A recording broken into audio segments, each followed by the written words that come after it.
31 दिसंबर की वो रात आम रातों से कहीं ज्यादा सर्द और डरावनी थी।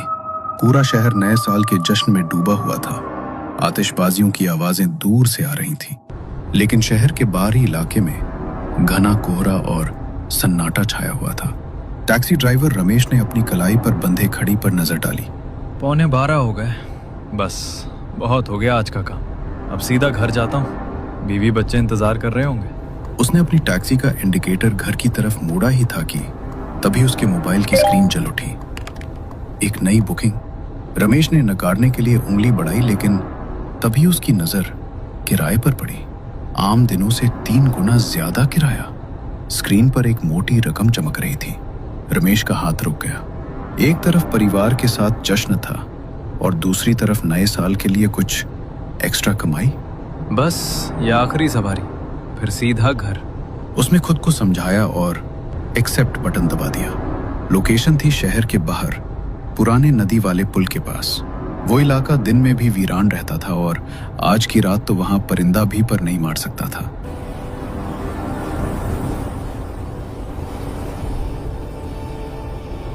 जैसे जैसे रमेश की टैक्सी उस पुराने लोहे के पुल के करीब पहुंची, कोहरा और गहरा होता गया। पुल के बीचों बीच स्ट्रीट लाइट की धुंधली रोशनी में उसे एक लड़की दिखाई दी। रमेश ने गाड़ी धीमी की। वो लड़की पुल की रेलिंग के बिल्कुल पास खड़ी थी। उसके पास एक बहुत बड़ा काले रंग का सूटकेस रखा था। इतनी रात को इस सुनसान पुल पर इतना बड़ा बैग लेकर कोई क्या कर सकता है? रमेश को अजीब सी सिहरन महसूस हुई। लड़की का चेहरा पसीने से तरबतर था और उसकी आंखों में एक ऐसा खौफ था जिसे देखकर किसी को भी लगे कि इस लड़की ने कुछ तो गलत काम किया होगा। रमेश ने मन में उठ रहे सवालों को दबा दिया। उसे तो बस अपनी सवारी पूरी करनी थी। उसने गाड़ी रोकी और शीशा नीचे किया। मैडम, टैक्सी आपने बुक की थी? रमेश ने पूछा। लड़की हड़बड़ा गई। उसने कांपते हुए हाथों से बैग की तरफ इशारा किया। रमेश बाहर निकला और डिक्की खोली। लड़की बैग उठाने की कोशिश कर रही थी, लेकिन बैग उससे 1 इंच भी नहीं हिला। ऐसा लग रहा था मानो उसमें कपड़े नहीं बल्कि लोहे के बाट भरे हों। लड़की की सांसें फूल रही थीं। रमेश आगे बढ़ा। रहने दीजिए मैडम, मैं रख देता हूँ। जैसे ही रमेश ने उस बैग के हैंडल को पकड़ा, उसे एक अजीब सा एहसास हुआ। बैग जरूरत से ज्यादा भारी था, बहुत ज्यादा भारी। रमेश ने उस भारी भरकम बैग को पूरी ताकत लगाकर उठा रहा था। मैडम, क्या है इस बैग में? पत्थर भरे हैं क्या? रमेश ने मजाक करने की कोशिश की ताकि माहौल थोड़ा हल्का हो जाए। लड़की ने कोई जवाब नहीं दिया। वो बस पत्थर की मूरत बनी उसे घूर रही थी। उसकी नजरें बैग पर ही टिकी थी। रमेश ने किसी तरह उस वजनी बैग को टैक्सी की डिक्की में धकेला और जोर से डिक्की बंद की। धड़ाम, उस आवाज से वहां का सन्नाटा टूट गया। मैडम, बैठ जाइए। इतना कहकर रमेश ड्राइविंग सीट पर आ गया।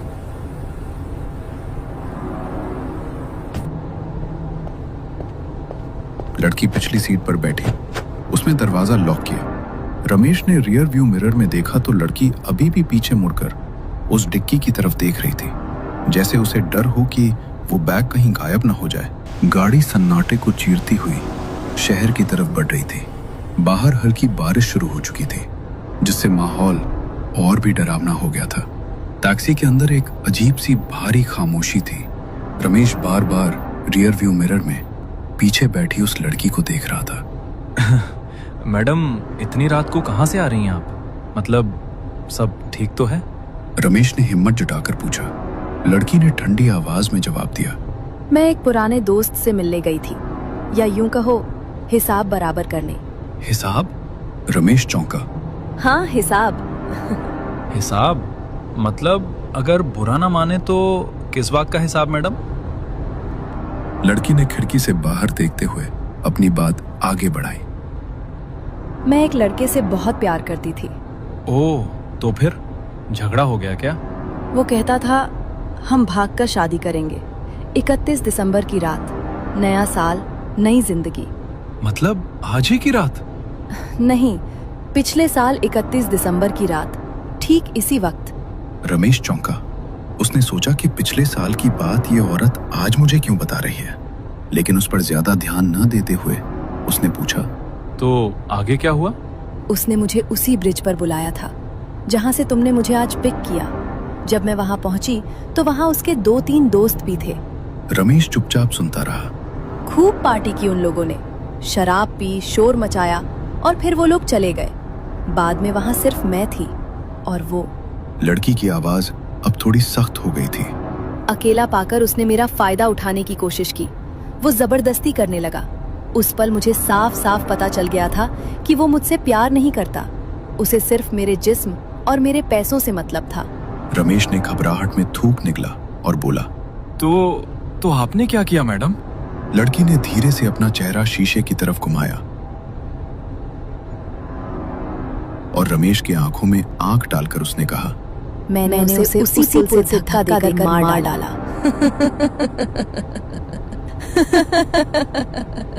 रमेश के हाथों से स्टीयरिंग छूटते छूटते बची। उसने जोर से ब्रेक पर पैर रखा लेकिन गाड़ी रोकी नहीं। क्या मार डाला आपने? लड़की अचानक जोर से हंसी। वो हंसी किसी साधारण लड़की की नहीं लग रही थी। वो रमेश की सीट के थोड़ा करीब आई। तुम्हें क्या लगा कि मैं एक गरीब अबला नारी हूँ जो चुपचाप सब सह लेगी? रमेश का गला सूख चुका था। उसे लग रहा था कि उसने किसी डायन या पागल कातिल को गाड़ी में बैठा लिया है। लेकिन अगला वाक्य सुनकर रमेश की रूह कांप गई। और तुम क्या सोच रहे थे अभी थोड़ी देर पहले? हाँ, सुनसान रात, अकेली लड़की, मजा आ जाएगा। रमेश के माथे पर पसीना बहने लगा। नहीं मैडम, मैं ऐसा कुछ नहीं सोच रहा था, कसम से। मिरर में उस लड़की ने रमेश की आंखों में देखा और जोर जोर से हंसने लगी। क्या यार, तुम भी कितने डरपोक हो। मजाक भी नहीं समझते। उस लड़की की ये बात सुनकर रमेश के जान में जान आ गई। तभी सामने एक पुरानी इमारत का गेट दिखाई दिया। रमेश ने राहत की सांस लेते हुए कहा, गैलेक्सी अपार्टमेंट आ गया मैडम। लड़की नीचे उतरी और डिक्की खोलने लगी। ये बैग बहुत भारी है और मेरा रूममेट भी फोन नहीं उठा रहा। क्या तुम इसे ऊपर 3री मंजिल तक पहुंचाने में मदद करोगे प्लीज? लड़की ने लाचारी से कहा। रमेश मना करना चाहता था लेकिन डर और जल्दी छुटकारा पाने की चाहत में उसने हाँ कर दी।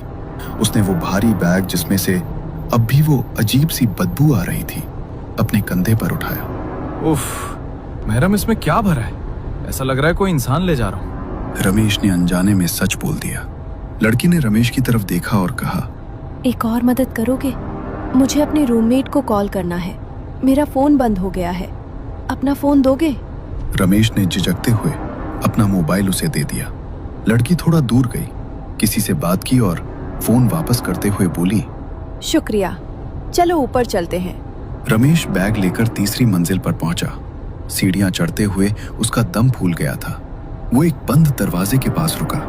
बस यही रख दो, लड़की ने कहा।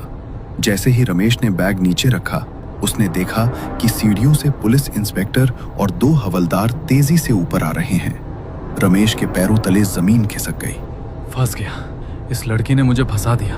अब ये कहेगी कि कत्ल मैंने किया है। रमेश ने घबराकर हाथ ऊपर कर लिए। पुलिस वाले पास आए। रमेश बोलने ही वाला था कि साहब, मेरा कोई कसूर नहीं है। तभी इंस्पेक्टर ने रमेश को नजरअंदाज करते हुए उस फ्लैट का दरवाजा खटखटाया। दरवाजा खुला।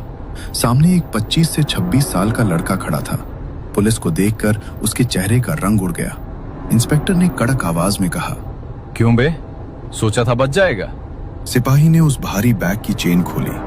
रमेश की नजर बैग के अंदर गई और उसकी चीख निकल गई। बैग के अंदर उसी लड़की की लाश थी जो अभी रमेश के साथ टैक्सी में आई थी। उसका शरीर नीला पड़ चुका था और गले पर निशान थे। रमेश ने हड़बड़ाकर पीछे देखा। वो लड़की वहां नहीं थी।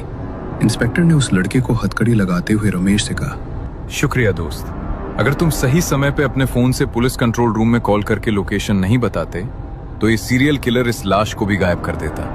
ये अब तक 4 लड़कियों को मार चुका है। रमेश सन्न रह गया। कॉल? साहब, मैंने कॉल नहीं की, वो तो उस लड़की ने। तब रमेश को याद आया, उस लड़की ने उसका फोन मांगा था। उसने रूममेट को नहीं बल्कि पुलिस को फोन किया था। अपनी ही लाश बरामद करवाने के लिए। पुलिस मुजरिम और लाश को लेकर नीचे चली गई। रमेश बदहवास सा वहां खड़ा रहा। कांपते पैरों से वो नीचे आया और अपनी टैक्सी में बैठा। उसका पूरा शरीर पसीने से भीगा हुआ था। उसने इंजन स्टार्ट किया और वहां से भागने ही वाला था कि तभी उसकी नजर फिर से रियर व्यू मिरर पर पड़ी। पिछली सीट खाली थी, लेकिन कानों में एक आवाज गूंजी। मदद के लिए शुक्रिया रमेश। वैसे मेरा किराया नहीं लोगे? और उस 31 दिसंबर की रात के उस सन्नाटे में एक खौफनाक हंसी गूंज उठी। रमेश ने एक्सीलरेटर पर पैर दबाया और पीछे मुड़कर देखे बिना अपनी जान बचाकर वहां से भाग निकला।